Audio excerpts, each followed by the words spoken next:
Michael Jackson, Nicolas Cage, Mike Tyson ایسی شخصیات ہیں کہ امریکہ میں شاید ہی کوئی شخص ایسا ہوگا جو انہیں نہ جانتا ہو۔ یہ بے انتہا امیر تھے۔ مائیکل جیکسن اور اس کے بھائیوں نے $4 بلین کمائے۔ نکولس کیج نے تو صرف اپنی تنخواہ سے $200 ملین کمائے، اور اسی طرح مائک ٹائسن $700 ملین کا مالک تھا۔ لیکن بہت کم لوگ یہ جانتے ہیں کہ یہ تینوں شخصیات اربوں روپیہ کمانے کے باوجود بھی دیوالیہ ہو گئی تھیں۔ آخر ان کی دولت کہاں گئی؟ ان کی ساری دولت خوشیوں کو خریدنے میں ختم ہو گئی۔ ہم ساری زندگی خوشیوں کے خریدار بنے رہتے ہیں۔ کسی کی خوشی شاندار جائیداد ہوتی ہے، جیسے مائیکل جیکسن کی جائیداد نیورلینڈ تھی جس میں ریلز چلا کرتی تھی۔ کسی کو خوشی شاندار گاڑی چلانے سے ہوتی ہے، جیسے نکولس کیج کو تھی کہ اسے فراری اور پورش جیسی شاندار گاڑیاں خریدنے کا شوق تھا۔ اسی شوق میں اس نے شاعران کی لیمبرگینی خریدی۔ جبکہ کچھ لوگوں کو شاندار پارٹیاں کرنے کا شوق ہوتا ہے، جیسے مائک ٹائسن کو تھا جس کی پارٹی میں دور دراز کے ملکوں اور شہروں سے لوگ آیا کرتے تھے۔ ان تینوں لوگوں نے وقتی طور پر شاید کچھ خوشیاں حاصل کی ہوں، لیکن ان کی زندگیاں دکھوں سے بھری ہوئی تھی۔ مائیکل جیکسن ذہنی مریض بنا اور پراسرار موت کا شکار ہوا۔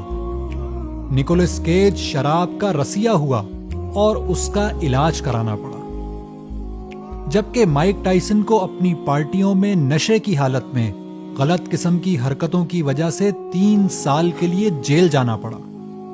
یہ تو انٹرٹینمنٹ انڈسٹری کے لوگوں کی باتیں تھیں، لیکن حقیقت یہ ہے کہ ہم بھی اپنی محدود آمدنیوں کے باوجود کبھی کبھی ان وقتی خوشیوں کے بڑے خریدار بن جاتے ہیں۔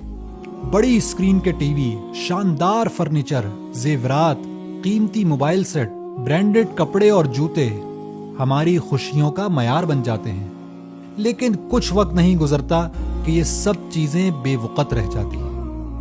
اگر آپ واقعی ان قیمتی چیزوں کی وقت جاننا چاہتے ہیں تو کسی بڑے اسپتال جائیے اور کینسر یا دل کے مرض میں مبتلا کسی ارب پتی سے پوچھئے کہ آج وہ کون سی گاڑی میں سیر کرنا چاہے گا، یا کون سی گھڑی اور کیسا جوتا پہننا چاہے گا۔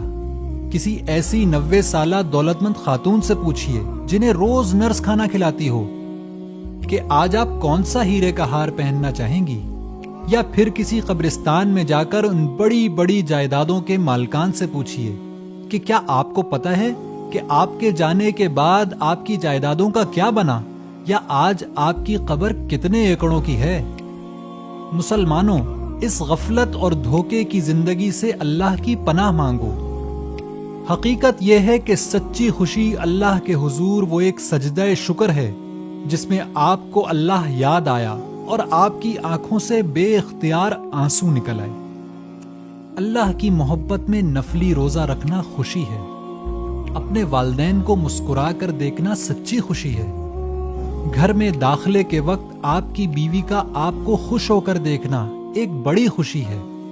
اپنے بچوں کو صحت مند اور کھیلتے کودتے دیکھنا یا ان کی زبان سے پہلا لفظ اللہ سننا بڑی خوشی ہے۔ باوجود قلیل آمدنی کے کسی محتاج اور مجبور کی تکلیف کو دور کر دینا سچی خوشی ہے۔ اللہ کی راہ میں اپنے پاؤں کو گرد آلود کرنا سچی خوشی ہے۔ اس دنیا میں جب کہ لوگ نفس کے لیے جی رہے ہوں اور آپ اللہ کے دین کو قائم کرنے کے لیے راہ خدا میں مر جائیں، سب سے بڑی خوشی یہ ہے۔